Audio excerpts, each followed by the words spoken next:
Good morning. And mayong buntag sa tanan. Kumusta? We're here sa atong backyard fish farming. And nakabisita tagbalik sa atong binuhi. These are Endler guppies. Yan. Yellow, red Endler guppies. And daghantag mga parrotfish.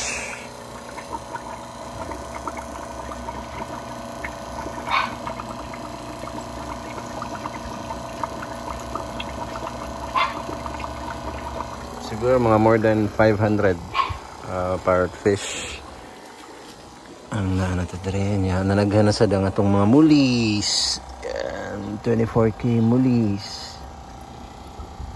Yan. Gikanikang sa hilongos ni. Yung mga mulis nga nibaligya for 10 pesos ni Boss Donald. Yan. Lagyan day tag plants. Ang tribe atong plants karon. Since it's rainy season, so naghan atong plants. Natin mga kasi-kasing plants. So nakita ninyo, nangita ninyo ang aquatic plants. So we have here. Yan. Atong i-check atong crayfish. Nagihapon atong mga crayfish trees. Yan.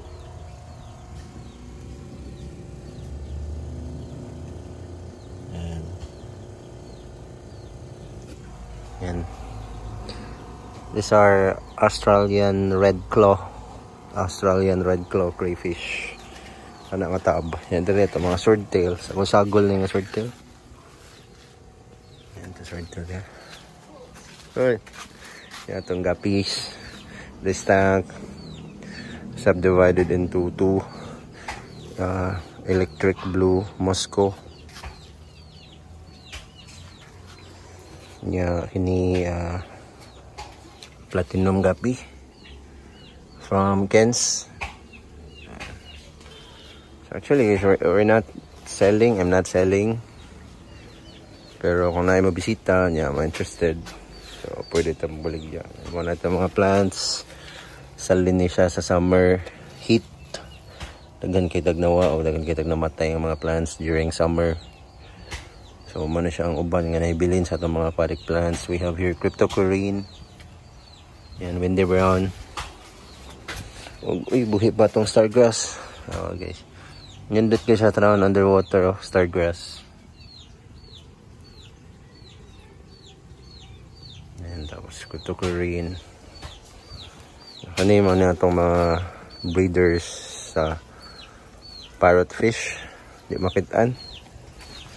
Yan atong mga koi fish. No aerator. Fish pond pero na-survive sila.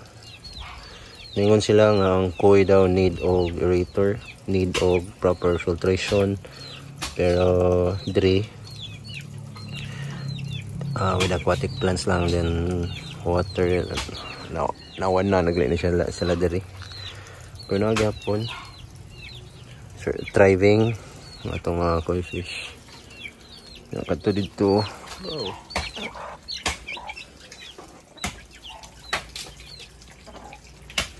Itong mga parrot. Itong tol na shamo.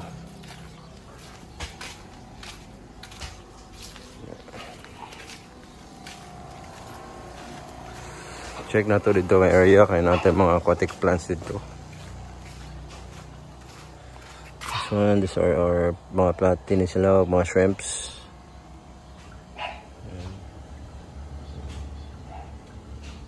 Tribe na sad sila dyan, daghan. Water lilies. Na variegated na water lilies. This one. Hello, cutie. How are you? Oh, fancy chicken. Yan, since rainy season, nindot ang tubo sa itong mga plants karon kay tinguwan man. And makamingaw sa ning magyabo-yabo og tubig. Because we don't want our aquatic plants to overflow or submerge with water since nagpadaghan tag aquatic plants. Although for submerged din sila, pero since we are propagating them, so we are propagating them in an immersed form. Ano sila guys, search lang mo yung sa nang immerse, yung sa panang submerge, ibawra mo ana. Ano daw guys, indot kayong tubo sa itong cryptocoryne underwater. So indeed, they're an aquatic plants. Kung di pa na sila aquatic plants, namatay na sila guys. So mana ilang life ang tubig ni sa O1. So diha lang na, kaya nahiyang na siya diha, ni dwarf na siya. So ingan na siya underwater, di siya super tambok dyan parehan eh. Tambok ay naka-immerse pero underwater.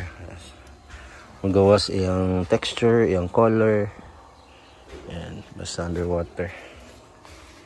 Yung mga plantita ang nanay, yung mga tanom diya.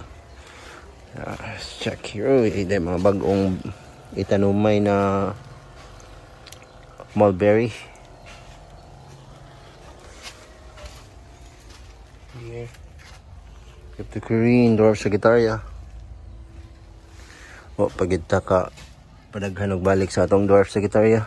This one, this money siya ang tank sa atong dwarf shrimps. And we have unlimited dwarf shrimps here, and we're selling it here for 25 pesos. We have red, yellow, blue, black. At pilianan kay nagsagol-sagol na sila diha. And then gini klase na siya sa cryptocoryne, kalimot na ko.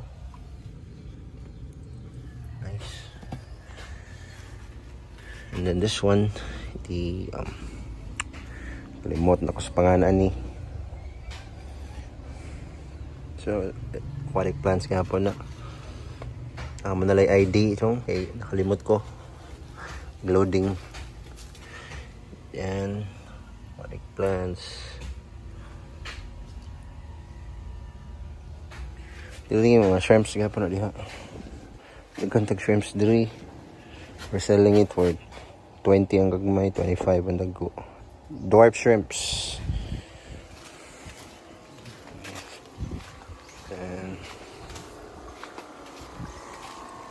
dili lang ta mo na isulod sa bahay to, patay duha ka tank dito, pero dili lang ta. Next na pud ta to nga content adto ta sa sulod. Kaya na ako duha ka tank dito, ang isa planted, then ang isa nati actually flower horn diha.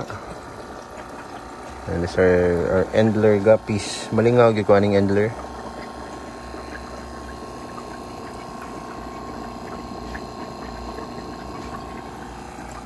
Then natong aerator nga gigamit. And let's palitag ko andon since mag connect tag bag-o. More to guys. This is just a short update. So God bless everyone. Bye for now. Happy fish keeping. If you have inquiries, direct message me, DM me, and na may mga gusto mga aquatic plants. And for your tank, gusto niyo ang inyong tank putangan og plants, aquatic plants, we have here. Just message me. Thank you everyone and have a great day. Happy fish keeping. Bye for now.